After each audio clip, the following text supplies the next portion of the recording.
In this interview with Patrick Bet-David, Andrew Tate made a few statements which many people pointed out as being Islamically problematic. As you may know, Andrew Tate converted to Islam almost 6 months ago. Since then, he had stated that he is still learning about the religion and has been on several Islamic podcasts. Despite all of this, there are a lot of views that Andrew holds which are quite troublesome and need to be corrected. Before we begin discussing Andrew's problematic views, it is important to note something. Andrew is a recent convert, and holding him to the same standards that we hold Islamic scholars or even regular Muslims is unfair. We need to give him the benefit of the doubt because he is likely saying them out of ignorance rather than outright disbelief. With that being said, let's start. Regardless of whether you're an atheist or not, you're thinking of God as a man in the sky, but you need to think of God as a concept as a whole. And once you do that, it's impossible to accept that he doesn't exist, right? The idea of God as a concept. Now, Andrew doesn't really elaborate on this, so it is unclear what exactly he meant.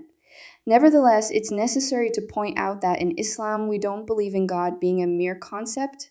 We believe God exists as an entity. God has different qualities such as being merciful, loving, forgiving, and etc. Again, it is hard to extrapolate what exactly he meant by his example, yet still, making this distinction is crucial. God is a being and created this world for a purpose. God is all-seeing and all-knowing. He is not a concept. I want to make one more point. I do believe there is one God, and I believe there's many different paths to God. And I am not a religious scholar, and I'm not an expert on Islam. I'm doing my best, and I'm reading the Quran as often as I can. And it does say that Christians on the day of reckoning will see how close they were to the truth. And we are allies. We are not enemies in any regard, Christians and Muslims. And I do believe that the idea of Christians and Muslims shaking hands and saying, let's put an end to a lot of this garbage would be fantastic. I'm not anti-Christian in any regard.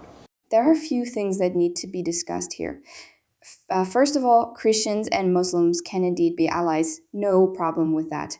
We know this for sure, as it has been seen in a lot of prophetic traditions where our beloved prophet made treaties with people of different religions.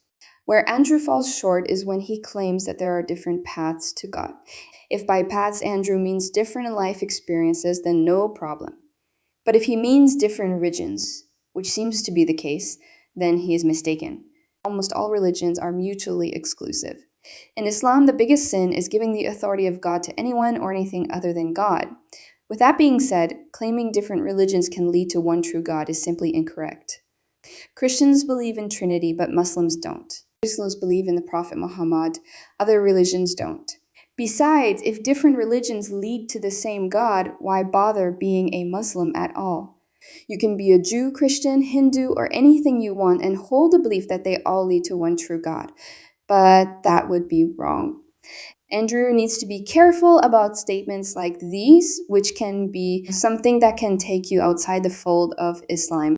And also, another thing I would like to say is the reason you need to but date lots of women when you're younger, so you have choices. I feel like you don't really, I think that sleeping with a woman, you learn more about them. It's a closer relationship. So I'd say probably sleep with X amount, not crazy amounts.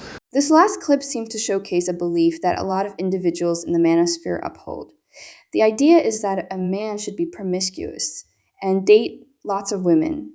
This, coupled with the belief that men can cheat, is, in my opinion, one of the most dangerous ideas that the Red Pillars support. And it is quite surprising to see Andrew still holding this belief even after becoming a Muslim. Let's make this clear. It is impermissible for both a man and a woman to date outside of marriage. And to the surprise of a lot of Red Pillars, the punishment for adultery is the same both for men and women, even if they are married. No Islamic scholar has ever said that men are allowed to have various sexual or romantic experiences outside the marriage. For both genders, it is impermissible and considered to be a major sin. If I go to the supermarket and pick up an apple, and it's the only apple I've ever eaten, can I really say if it's a good apple or a bad apple? It's the only apple I've ever tasted. It might be sour, it might be terrible, I don't know.